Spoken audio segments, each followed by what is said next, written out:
Bonsoir à toutes et à tous. Merci de nous recevoir à travers cette grande édition de 21h de la télévision Bonferrey. Les assises nationales tenues à Ouagadougou le vendredi et samedi dernier ont désigné le capitaine Ibrahim Traoré, président de la transition au Burkina Faso. Un Premier ministre dirigera un gouvernement d'au moins de 25 membres et une assemblée législative de transition de 75 membres vont accompagner le capitaine Ibrahim Traoré afin d'organiser les élections au plus tard juillet 2024. N'est-ce pas, Balma Brema? Le président de la transition vient de faire son entrée dans la salle. Pour les 21 prochains mois, le Burkina Faso sera dirigé par le capitaine Ibrahim Traoré qui a pris le pouvoir en début du mois en faveur d'un coup d'État. Le jeune capitaine de 34 ans a eu le quitus des assises nationales qui ont pris fin hier samedi 15 octobre 2022. Il sera accompagné au cours de cette période par un Premier ministre et d'une assemblée législative de transition de 71 membres. Selon le site lefaso.net, dans cet organe législatif de transition, 20 membres seront désignés par le président du Faso, donc par Ibrahim Traoré, 16 seront issus de l'armée, 13 désignés par les régions, 12 par les partis politiques et 10 par les organisations de la société civile. La charte de la transition stipule que les membres de l'Assemblée législative de la transition ne seront pas rémunérés et que le président du Faso, celui de l'Assemblée législative de transition et le Premier ministre ne seront pas éligibles aux élections qui devront se dérouler au plus tard en juillet 2024. Quelques 300 personnes issues de toutes les couches socio-professionnelles ont participé à ces assises, une rencontre sous haute protection, puisque des centaines de manifestants ont demandé un partenariat avec la Russie en vue de faire face au terrorisme qui menace la stabilité du pays des hommes intègres depuis 2015.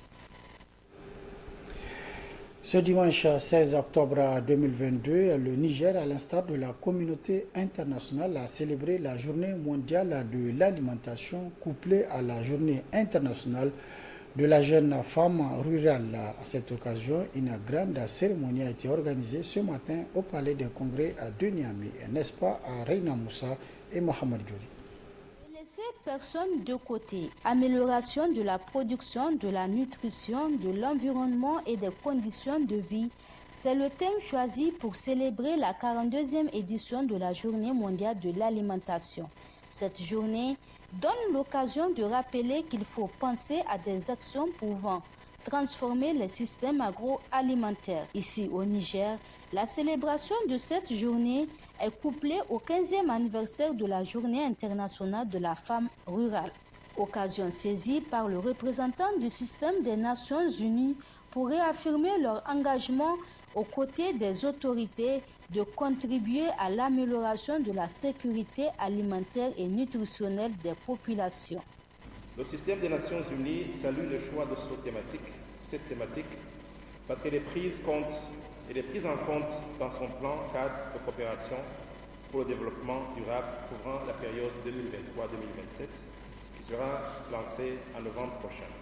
Je souhaite que cette journée mondiale de l'alimentation et la journée internationale de la femme rurale soient l'occasion de nous rappeler qu'il faut aller plus vite et œuvrer à un avenir où plus personne ne sera laissé pour compte et chacun aura accès à des aliments sains et abordables et bouter la faim et la pauvreté hors du Niger. Le ministre de l'Élevage, représentant le ministre de l'Agriculture, a situé le contexte dans lequel se tient l'édition 2022 de la Journée mondiale de l'alimentation. L'édition 2022 de la JMA revêt un caractère particulier dans notre pays en raison des effets cumulés des différents chocs économiques et sanitaires, du terrorisme et de la guerre entre la Russie et l'Ukraine.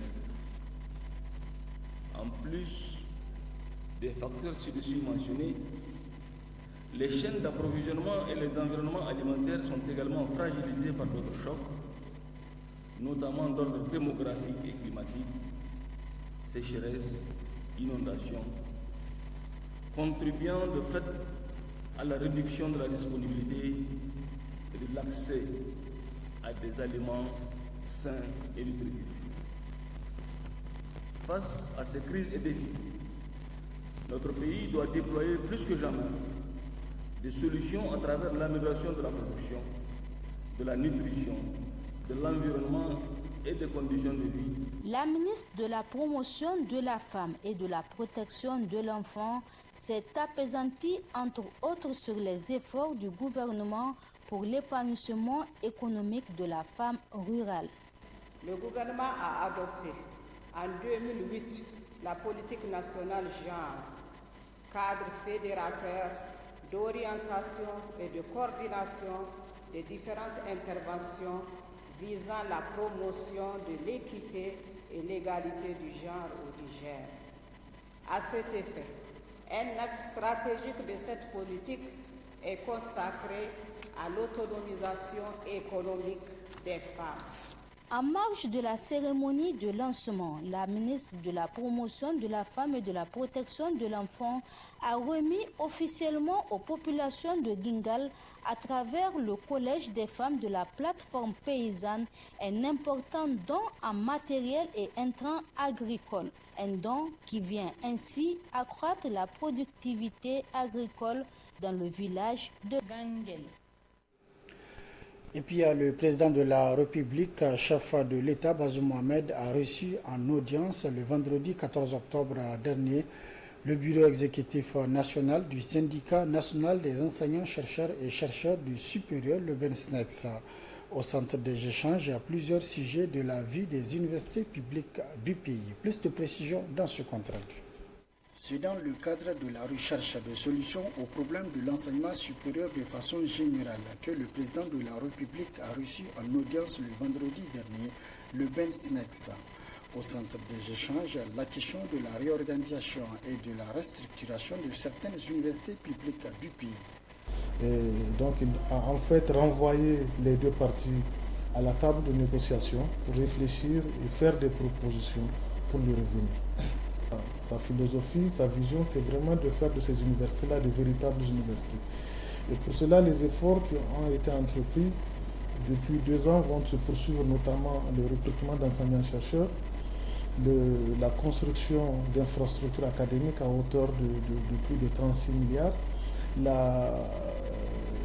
l'amélioration des conditions de vie et de travail du personnel enseignant-chercheur, en vue notamment de rendre le secteur de l'enseignement supérieur attractif, notamment pour nos compatriotes qui sont au niveau de la diaspora.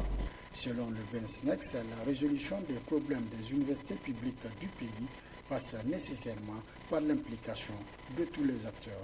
Que ce soit le SNEX ou que ce soit la partie gouvernementale, nous sommes tous d'accord sur le principe de réforme.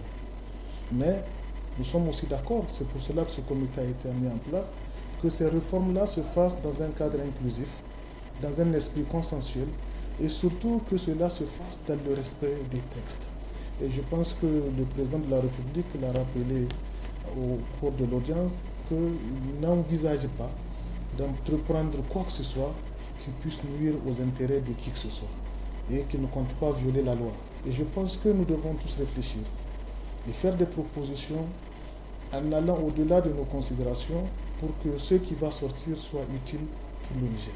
Cette rencontre entre le président de la République et le BENSNEX, le syndicat national des enseignants-chercheurs et chercheurs du supérieur, fait suite à la série de sorties médiatiques du BENSNEX pour approuver son désaccord sur certains points de la réforme.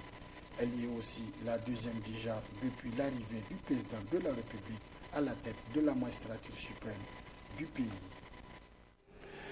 Restons toujours avec les universités publiques du pays. La situation académique, notamment la suppression des soutenances et les frais d'encadrement au centre de la déclaration rendue publique hier matin par les différentes délégations générales et instituts universitaires de technologie du Niger. Elles ont donc donné un ultimatum de 6 jours au gouvernement pour la satisfaction totale de ces doléances. Plus de précisions dans ce compte rendu. Les différentes délégations générales des étudiants à l'Institut universitaire de technologie du Niger ne sont pas du tout contentes de la gestion des universités et instituts publics du pays par le ministre de l'Enseignement supérieur. Les différentes délégations condamnent l'attitude du ministre de l'Enseignement supérieur face à leurs revendications. L'attitude belliqueuse va-t-en guérir le ministre de l'Enseignement supérieur et de la Recherche. Condamne avec la dernière énergie arrêtée faisant cas de la suppression des frais d'encadrement, poussant ainsi les SNEJ à abandonner les encadrements et les corrections. S'inquiète du sort réservé aux étudiants de DUT et de la licence professionnelle en fin de cycle qui sont abandonnés en pleine rédaction de leurs rapports sans encadrement ni correction. Les étudiants à l'Institut universitaire de technologie du Niger exigent du gouvernement une solution rapide à ces doléances. Exige la réhabilitation des frais d'encadrement dans un temps record et qu'il revient aux meilleurs sentiments afin de prévaloir l'académie une priorité. Exige la réhabilitation de soutenance dans les UET des UPN pour la crédibilité et la qualité des formations au sein des différents instituts. Condamne la décision unilatérale et impopulaire du ministre de l'Enseignement supérieur et de la Recherche dans sa politique aspirant à anéantir le système éducatif nigérien. Par cette sortie médiatique, la première du genre, les différentes délégations signataires de la présente déclaration donnent un ultimatum de séjour au gouvernement pour la résolution définitive de toutes ces préoccupations et demandent l'implication du comité directeur de l'USN dans cette situation. Autre aspect de cette édition, l'association des étudiants musulmans du Niger à section de l'université Abdou Moumouni de Niamey a fait un don de sang en ce matin au Centre national de transfusion sanguine. Il s'agit donc pour l'AEMN de section de l'université de Niamey d'apporter sa part de contribution au CNTS, surtout en cette période de forte demande et de besoin de poche de sang. Youssouf Haïdara pour le résumé. Donner son sang est un acte de solidarité. C'est cette solidarité que les étudiants de l'université Abdou Moumouni, à travers l'association des étudiants musulmans du Niger, ont voulu témoigner avec cette séance du don de sang. Selon eux, leur geste de solidarité trouve sa motivation eu égard aux besoins de plus en plus accrus de sang dans les centres de santé. La population a besoin de sang. Aujourd'hui, si on jette un coup d'œil au niveau des structures sanitaires, on constatera, a priori au niveau des différentes maternités, il y a tellement d'urgences qui ne peuvent pas être prises en charge sans pour autant qu'il n'y ait de transfusion sanguine. Quoi de plus mal pour un médecin que de se voir poser le diagnostic, comprendre ce qu'il doit faire, mais à cause d'un manque de sang, que la personne trépasse. En dehors de cela, nous avons la pédiatrie, sans compter les cas d'accidents, etc., qui sont là, certaines programmations pour lesquelles vraiment le besoin y est, mais souvent par pénurie de sang, on est obligé soit de reporter certaines interventions. Malheureusement même, il y en a qui trépassent à cause de cela. Le Centre national de transfusion sanguine salue l'initiative des étudiants et invite l'ensemble de la population à leur emboîter le pas. Le nom me manque pour les remercier. Franchement, ils ont fait un acte de solidarité très humble. On les remercie infiniment et de continuer ce geste pour sauver les frères qui sont dans le besoin. Et on lance un appel à la population nigérienne pour qu'ils viennent sauver eux aussi et emboîter le pas. La transfusion sanguine constitue aujourd'hui un besoin urgent, notamment dans les maternités, chez les drépanocytaires et les accidentés. Dernier aspect de cette édition, action de salubrité très tôt ce matin au cimetière de Harobanda, c'est dans l'arrondissement communal Niamey 5. Elle fait donc suite à l'appel à mobilisation de l'ONG Al-Ouma Mazada pour aménager les voies d'accès du dit cimetière. La population a donc répondu massivement à cet appel. Une action soutenue également par les responsables communaux de l'arrondissement communal Niamey 5, Hussein Assoumi et Omar Boukari. Munis de leurs outils de travail et des engins pour la même cause, celle d'assainir le cimetière de Harobanda envahi par des mauvaises herbes. C'est à cet exercice que se sont attelées ces bonnes volontés mobilisées par l'ONG Al-Ouma Mazada ce dimanche matin. C'est pour rendre ça libre notre dernière demeure en tant que musulmans. Et il incombe à nous tous, en tout cas, de prendre soin de ces lieux pour que parce que c'est là où nous finissons notre finalité. Donc ça y va de soi que nous nous retrouvons pour désherber au moins les cimetières et les rendre ça libre. L'action vise d'abord un intérêt communautaire. Si l'intérêt communautaire est mis en avant, je pense que nous allons fédérer nos énergies pour défendre notre commune. Il faut qu'à partir de cela, que les jeunes de la rive droite s'unissent et qu'ils s'érigent en un seul homme pour défendre et développer la commune. C'est cela notre appel. Engagé toujours aux côtés de la population de l'arrondissement communal Niamey 5, le maire est venu leur témoigner son assistance tant sur le plan moral que matériel. Je tiens à féliciter les organisateurs et j'invite également le reste de la population à se joindre à eux pour qu'on continue cette œuvre de bienfaisance. Et pour premier responsable de l'entité, en tant que musulman, n'est-ce pas, c'est tout à fait normal qu'on apporte en tout cas un appui personnellement. Et au niveau même de la mairie, je crois que vous avez là un tricycle, vous avez l'équipe d'hygiène et assainissement et la brigade sanitaire, elles sont ici. Et vous avez également une poubelle là à la sortie du cimetière pour le ramassage justement des ordures. Créé à l'initiative des jeunes de la commune 5 dans le but de développer la commune pour des actions et des intérêts salutaires, Al-Oumma Mazada est une organisation communautaire qui n'est pas à sa première action salvatrice. Cet appel à mobilisation qui a drainé du monde a permis de rendre... C'est la fin de cette édition. Merci de l'avoir suivi à toutes et à tous. Prochain rendez-vous de la rédaction demain, Inch'Allah, à partir de 12h30. Très bonne réception. Au revoir.